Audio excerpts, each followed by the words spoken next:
Saludos, mi nombre es Keviani Rondón Pagán y hoy les estaré brindando una charla introductoria acerca de la base biológica de la comunicación. Estaremos tocando temas relacionados al cerebro y las distintas áreas que permiten que nos podamos comunicar dentro de nuestro contexto lingüístico.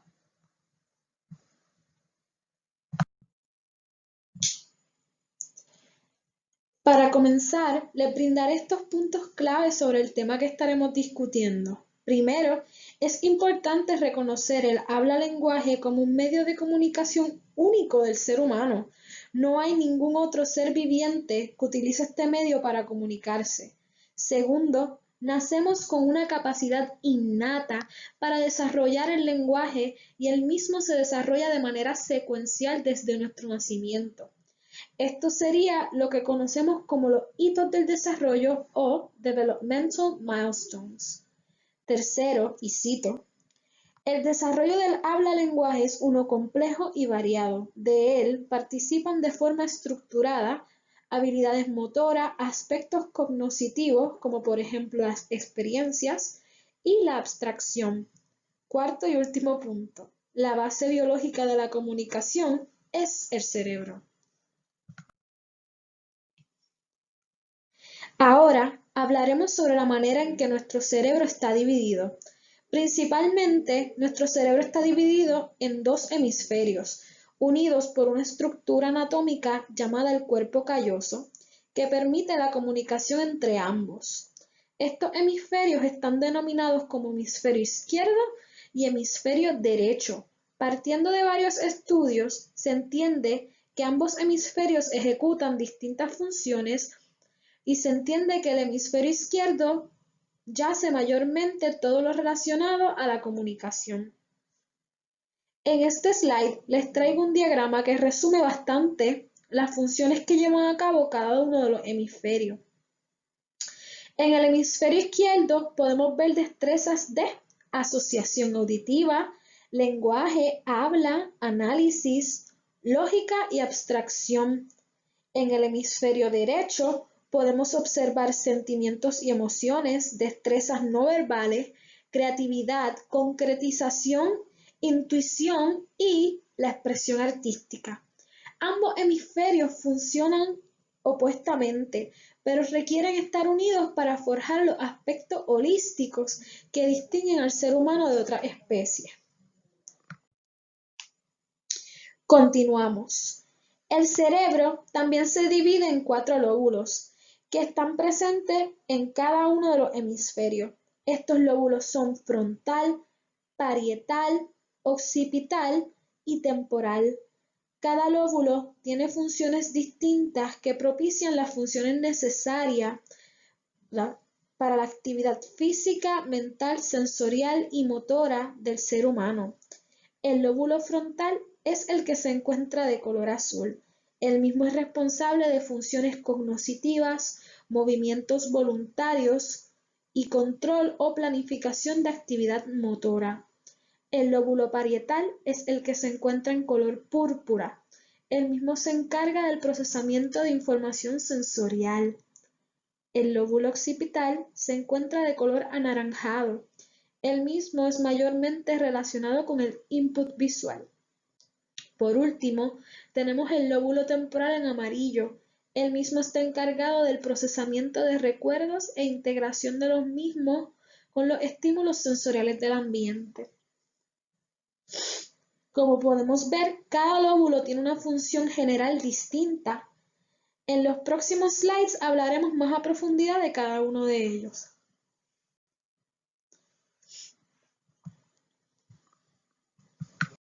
Continuamos con los lóbulos más importantes para el habla-lenguaje. El primer lóbulo en la imagen está marcado en azul. Es el lóbulo frontal. El lóbulo frontal está compuesto por 6 áreas principales. Las mismas son Primary Motor Cortex, Premotor Cortex, Supplementary Motor Areas, Prefrontal Cortex, Frontal Eye Fields y Broca's Area, que está marcada en amarillo porque vamos a darle un poquito más de énfasis en los próximos slides. La función principal de estas áreas es la ejecución de movimientos voluntarios y destrezas motoras específicas como lo son el habla. Todas estas áreas expuestas trabajan en conjunto. La misión de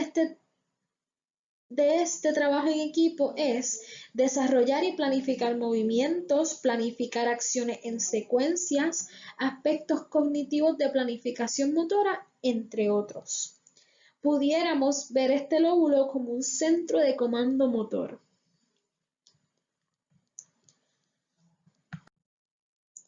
Ahora hablaremos sobre una de las partes más conocidas del lóbulo frontal, el área de Broca. Esta área es el área relacionada a la producción del lenguaje o articulación. La misma coordina la secuencia de interacciones entre las áreas que manejan la codificación de la representación mental de la palabra en el lóbulo temporal con los gestos motores articulatorios que se codifican en el lóbulo frontal. Quiere decir que se encarga de planificar y ejecutar la expresión motora del pensamiento y de todo aquello que nosotros ya procesamos y comprendimos. Este área propicia la articulación del lenguaje en cualquiera de sus formas. La misma ocupa las áreas 44 y 45 de Brodmann, cerca del ojo y pegado de la parte frontal del lóbulo temporal.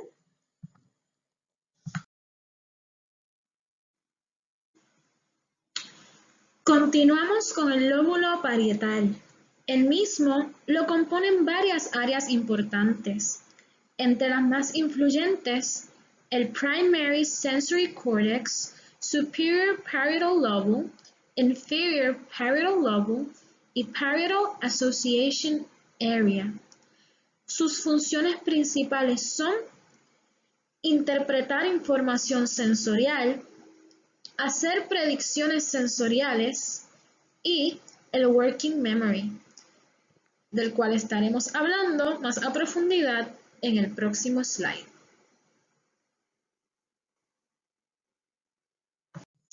Ok, la memoria de trabajo es un espacio mental en el que suceden los procesos cognitivos y lingüísticos.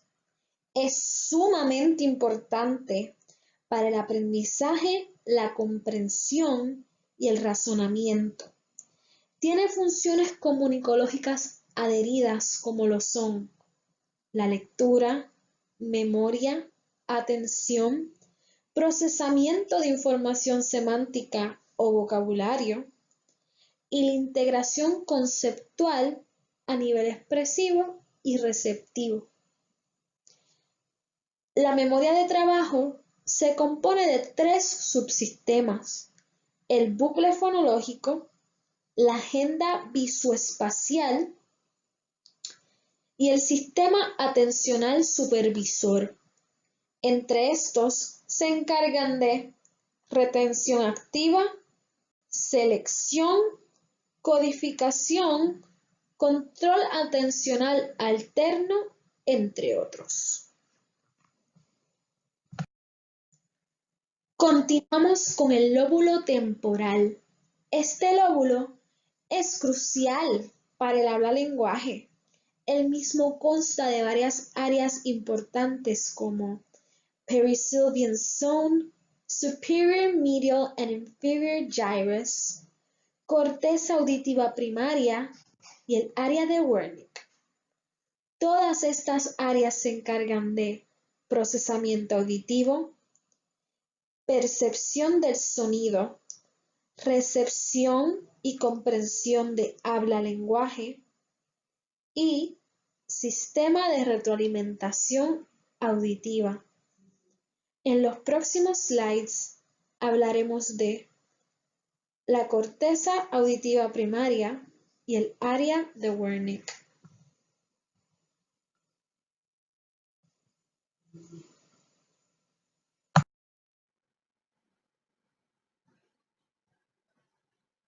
La corteza auditiva primaria se encuentra en el área 41 y 42 de Brodmann.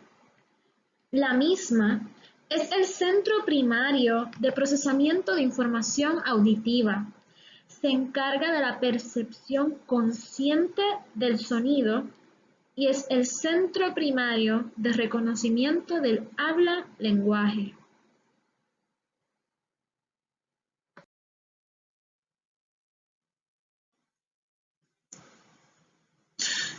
El área de Wernicke es crucial para la comprensión del lenguaje. Esta área es el centro de recepción y comprensión del lenguaje oral y escrito. Almacena información tal como formación de palabras, formación gramatical de frases y oraciones y significado de las palabras. Le otorga un sentido o un significado a lo que leemos y escuchamos. Nos ayuda a retroalimentarnos y hacer ajustes a nuestra comunicación. Como se puede ver en la foto presentada, es este espacio en el lóbulo temporal en el área 22 de Brodmann. Luego de hablar sobre las divisiones del cerebro en hemisferios y en lóbulos y dialogar acerca de la funcionalidad de cada uno de estos lóbulos y estas divisiones y áreas, es importante hablar sobre otras áreas del cerebro que están relacionadas a aspectos comunicológicos.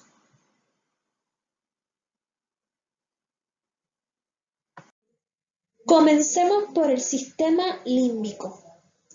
Este sistema se compone de varias estructuras, entre ellas giro cingulado, hipocampo, amígdala, hipotálamo y septa nuclei.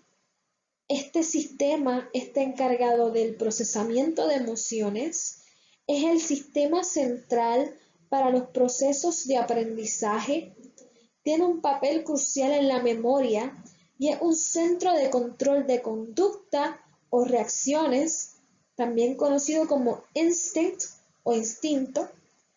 La manera en que reaccionamos a un estímulo, si nos asusta y despierta alguna respuesta de protección, etc., es coordinado o regulado por el sistema límbico.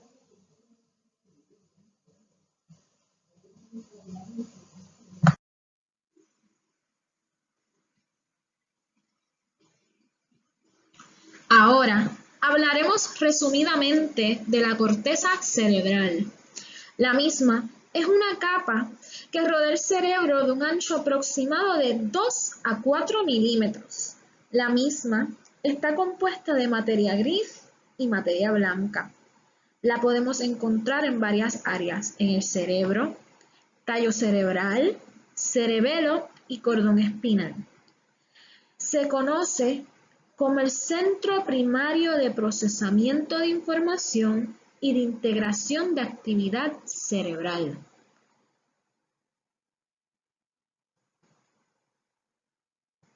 Luego de hablarles acerca del sistema límbico y la corteza cerebral, pasaremos a nuestro último subtema: conexiones cerebrales y procesamiento del lenguaje.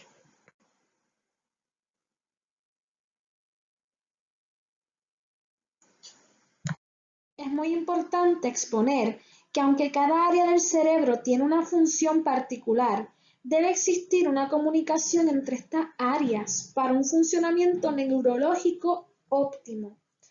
Es por esto que es importante hablar sobre las fibras nerviosas de asociación. Las mismas permiten la comunicación entre los hemisferios cerebrales y facilitan la comunicación entre áreas importantes del cerebro, como lo es la comunicación entre el área de Wernicke y Broca. Existen 3 fibras principales de las que estaré hablando hoy. Comencemos por 1. Fascículo arcuando. Esta permite que la información generada en el área de Wernicke pueda ser movida al área de Broca. Número 2. Fibras comisurales. Estas facilitan la comunicación y coordinación entre el hemisferio izquierdo y el hemisferio derecho. Número 3. Fibras de proyección. Estas envían estímulos nerviosos al cuerpo para que ejecute movimientos voluntarios. Como hemos podido ir viendo, son procesos neurológicos bastante abarcadores.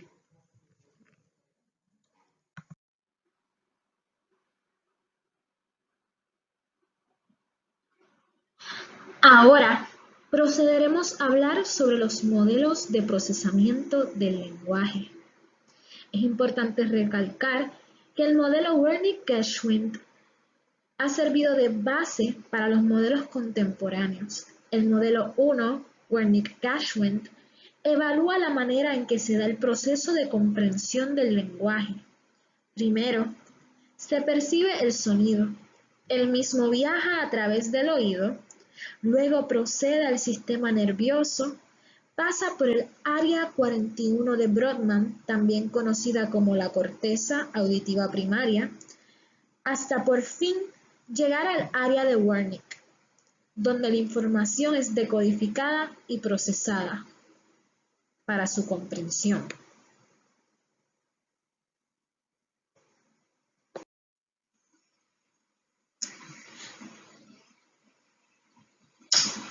Ahora pasaremos al modelo 2, Wernicke-Geschwind, habla espontánea.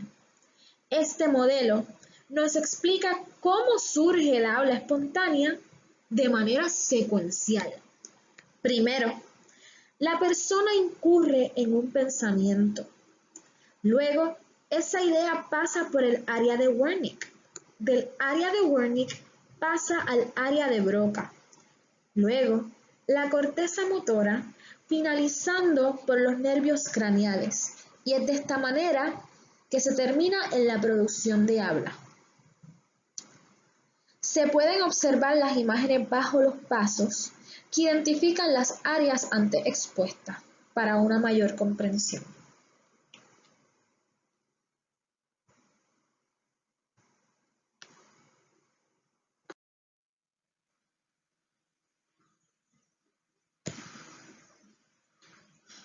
Por último, pero no menos importante, tenemos el modelo número 3, Wernicke-Geschwind, comprensión del mensaje escrito. Primero, debe haber una exposición a un texto, ya sea un libro, mensaje de texto, revista, publicidad en la carretera, lo que sea. Ese estímulo visual pasa por el área 17, que la podemos ver circulada en el diagrama del cerebro. Luego sube hacia el área 18 y 19, que están arriba del área 17. Pasa al área 39 y finaliza al llegar al área de Wernicke. Y por fin, se lleva a cabo el proceso de lectura y comprensión. Podemos utilizar las imágenes bajo el diagrama como punto de partida para comprender el movimiento de este estímulo a través de nuestro cerebro. Todo para que nosotros podamos leer y decodificar un mensaje escrito. Para recapitular, hablamos sobre la base biológica de la comunicación, que es el cerebro. Hablamos sobre la división del cerebro en dos hemisferios, que serían el derecho y el izquierdo. Hablamos sobre cómo el cerebro se divide en 4 lóbulos que tiene en cada hemisferio, que serían el parietal, occipital, frontal y temporal. Hablamos sobre las funciones de estos lóbulos y áreas que están en ellos que tienen funciones comunicológicas específicas. Luego, procedimos a hablar acerca de otras áreas relacionadas a la comunicación o al desarrollo comunicológico, como lo son el sistema límbico y la corteza cerebral. Luego de esto, procedimos a hablar acerca de las fibras conectivas de asociación, que son estas mágicas fibras que permiten que todas estas áreas, estos hemisferios, estos lóbulos se puedan comunicar entre sí para que los procesos tan complejos como lo son la comunicación se den. Luego hablamos sobre los sistemas o modelos de procesamiento del lenguaje. ¿Cuáles son esas secuencias que nos llevan a hablar, que nos llevan a comprender y que nos llevan a leer? Luego de esto, podemos comprender que la comunicación, en fin, es un proceso neurológico vasto y abarcador. y que si continuáramos aprendiendo sería un tema sin final. Les agradezco su atención. Aquí les presento las referencias utilizadas para desarrollar esta charla. Espero que hayan aprendido y nos vemos en una próxima ocasión.